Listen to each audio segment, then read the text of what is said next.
That's what we used to be from back in the days because we used to listen before we started make our own music in Jamaica. We used to listen to pure American music. People like Ruth Brown, James Brown, Smiley Lewis, Fancy Domino. You know, Louis Prima and Lou Jordan, them on there, you understand? And before we start make our own music in Jamaica, we used to listen to pure American music. People like Ruth Brown, James Brown, Smiley Lewis, Fancy Domino, you know, Louis Prima and Lou Jordan, them on there, you understand?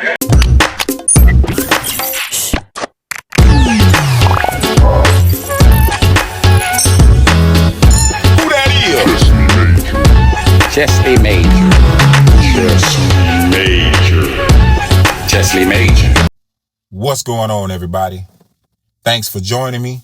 Hope all is well and everybody's having a great and prosperous day. Who started hip-hop? That's what we're going to cover today. The beef between Jamaicans and Puerto Ricans and FBA. Fat Joe came out and said Puerto Ricans had 50-50 contribution, and then Busta Rhymes came out and said Jamaicans have 50-50 contribution because Black Americans have no culture. That's crazy.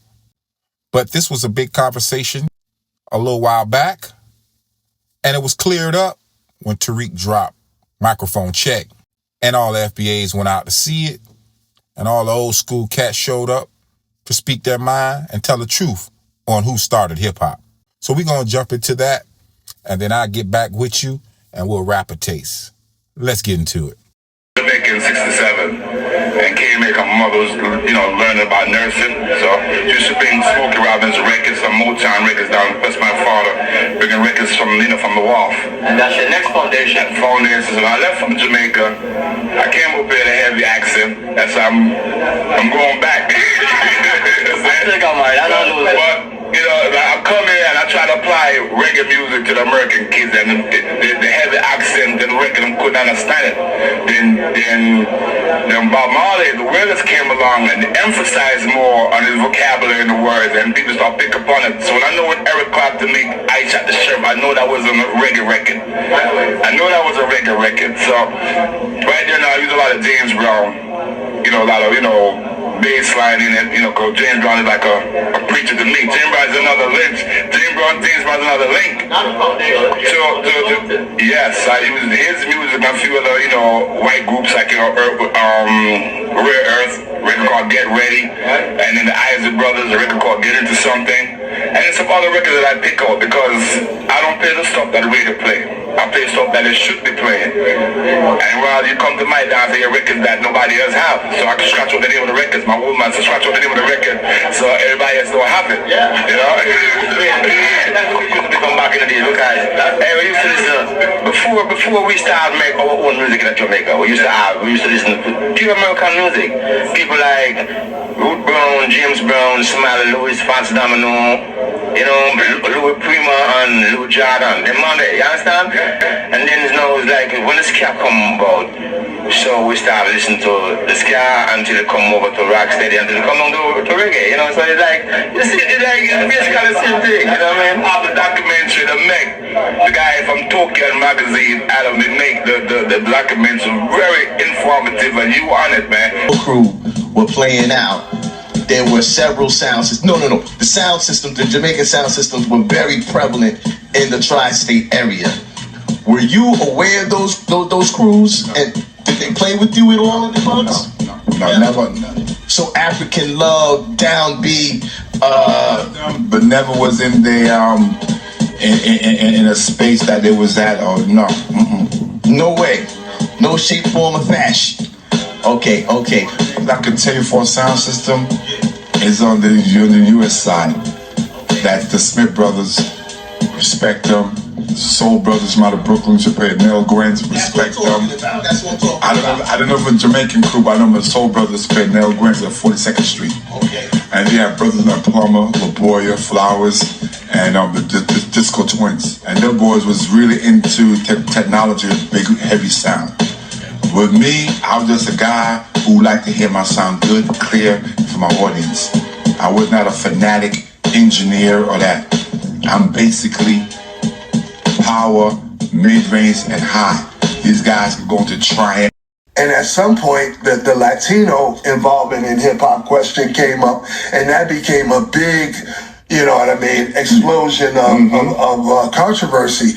And then it's like, you know, what percentage did Latinos play in hip-hop? Is it black? Is it Puerto Rican? Was Puerto Rican? You know what I mean? That became a bigger issue. Like I said, half the time, you could have been talking to a Puerto Rican and didn't even, because he was just as black as you. You could have been talking to a Jamaican and didn't know he was Jamaican till you went to us and heard his parents speak. Yeah. So as far as we know, we all black. You know what I mean? I think that's the best answer right there. You understand what I'm saying? That's our understanding is we are black. I don't know if you're Trinidadian. I don't know if you come from Belize. I don't know if you're from Colombia. You know what I mean? We all dark skinned.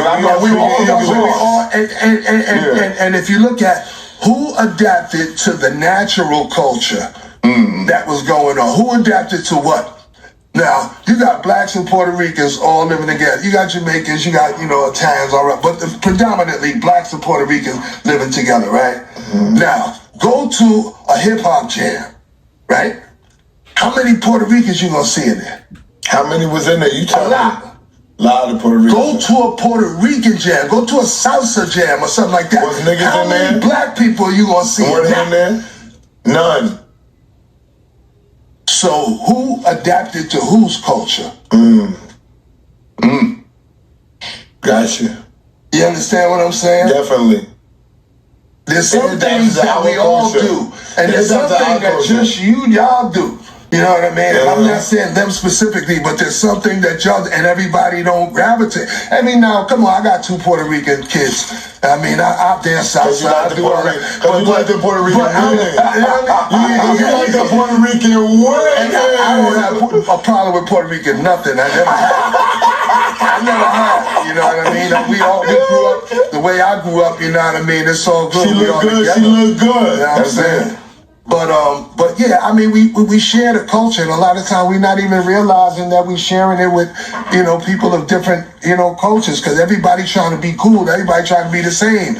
You come to school, you ain't trying to act like you Jamaican, you trying to act like everybody else that. You adapt to the slang, you start dressing the way everybody dress and all that. But who's adapting to what? Puerto Ricans didn't start hip-hop at all.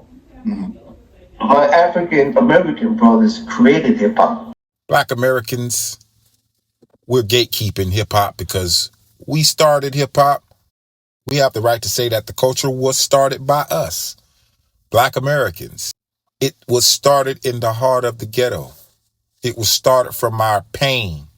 It was started from revolution. It was started by the children of slaves. Black Americans, we didn't start salsa.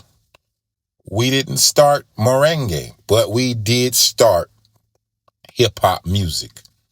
And you had Fat Joe, you know, he's screaming about hip-hop started in the Bronx and Puerto Ricans had 50-50, you know, contribution to it. And then you had Busta Rhymes come out and say, no, Jamaicans had 50-50 contribution to it. So if you got Puerto Ricans and Jamaicans having 50-50 contribution to hip-hop, question is, if Jamaicans have 50-50, Puerto Ricans have 50-50, where do foundational Black Americans fit in?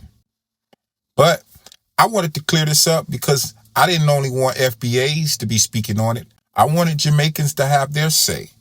Old school Jamaicans who were here back in the day. People who are Jamaican to speak on it. I wanted Puerto Ricans to have their say. Old school Puerto Ricans who were back there, back in the day.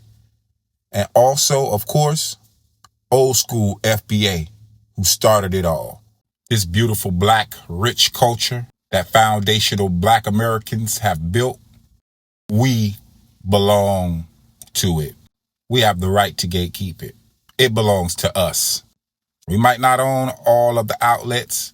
We might not own all of the record labels, but we do possess the skill and the power and the know-how to create what is great and known to be as hip-hop music. Y'all let me know what y'all think about this video. Let's get a conversation started. leave a comment. I would love to hear your thoughts. Subscribe at the bell if you're not subscribed. Click that like button. It makes a difference. See you on the next one. Peace.